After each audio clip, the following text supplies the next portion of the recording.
As someone who's part of the Greek system, I can tell you that the stereotypes that we live up to are absolutely nothing like what it's really like. We're not just a bunch of dumb, blonde, ditzy girls, muscular jock fraternity guys. We're not all rich and preppy. We don't get drunk and party on a daily basis. In fact, if you were to ask any of the Greek system people, they'd laugh and tell you that it's absolutely nothing like what you see on TV. If sorority and fraternities are so bad, why do people keep joining them? I'll tell you right now, it's because of your sisterhood or brotherhood. They're absolutely amazing. I've made some of my best friends in my sorority. Today we will discuss the stereotypes, what you see in the movies and media, and that they're both absolutely, completely, and totally incorrect. I will talk strictly about why stereotypes dealing with fraternities and sororities are incorrect. According to the February article of the Gregorial, we're all rich, preppy Caucasian. First off, we're not all Caucasian. That's completely untrue. And rich, I hate to break it to you, a whole bunch of college kids aren't rich. And preppy means that you wear the high-end fashion. I know I personally, being a college kid, can't afford that. According to the February 2000 article of Gregorial, sorority girls are well-kept blondes.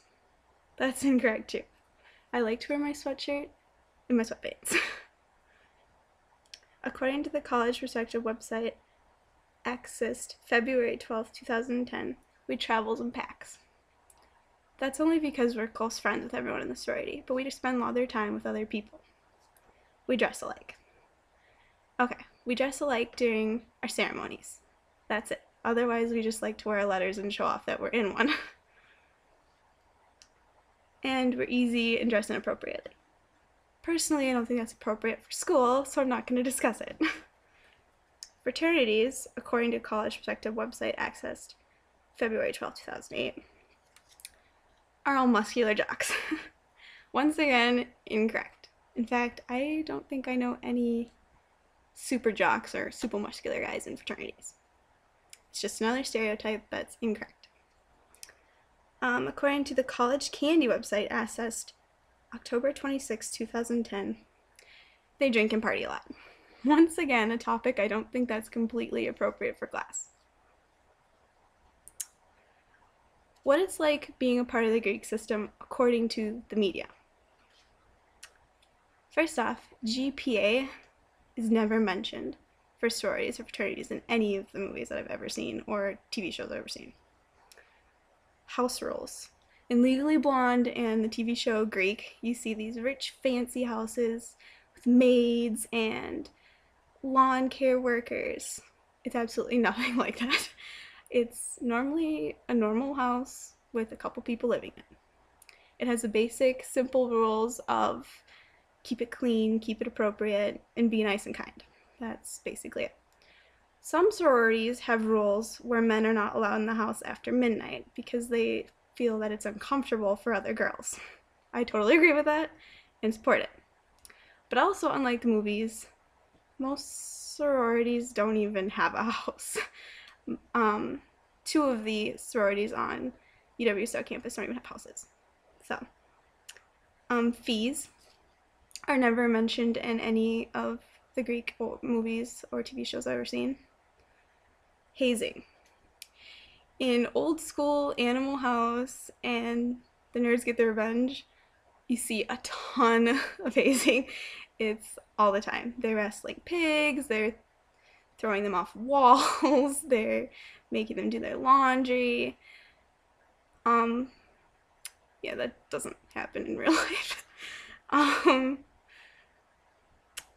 The pledging process in movies is normally very again, I'm going to say the hazing. There's a lot of hazing in the movies, which doesn't happen.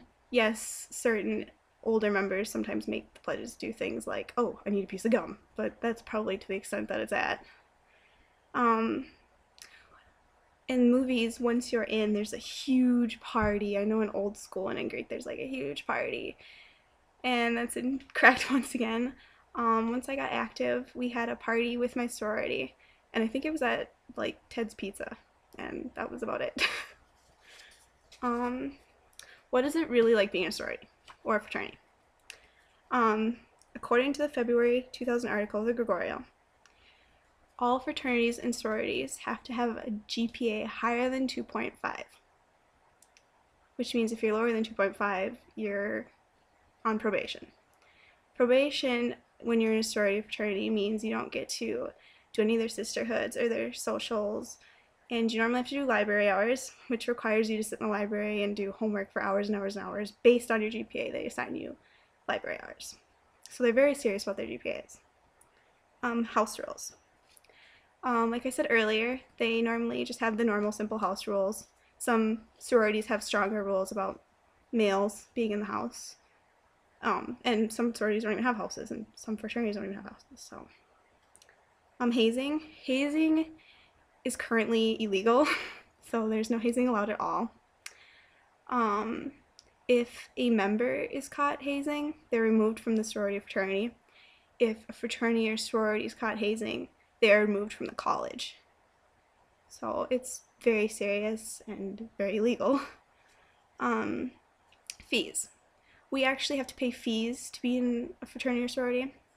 You pay so much for nationals, which goes to the people that run the sorority or fraternity nationally, and local, which goes to the money for all your parties and expenses and all that stuff. The pledging process. I actually really enjoyed my pledging process. I got to know all the girls that were active and become really close friends with my pledge sisters. It's not scary like in the movies. In the movies, they show like these scary ceremonies with lights and, candles, and they say weird stuff. It's absolutely nothing like that. And you get assigned a big sister who basically shows you around. And before all that, there's the housing process, which I didn't do because my sorority doesn't do that. But most sororities have it where you go to 3 houses, and then you pick your top house, and then the top house picks you, and then you get a bid, and that's how you're in. Fraternities have it where you meet the guys in the fraternity, they send you a bid, and then you're part of the fraternity, if you choose to take the bid. Once you're in, there's a party, like I said. Our party was not that big of a deal. And then you are basically a member, and you have to do all of the requirements that the other members have to do. So it's a very long process, but it's worth it. To conclude, today we talked about the Greek system, stereotypes, and that the media and TV is incorrect when it comes to what sororities and fraternities are really like.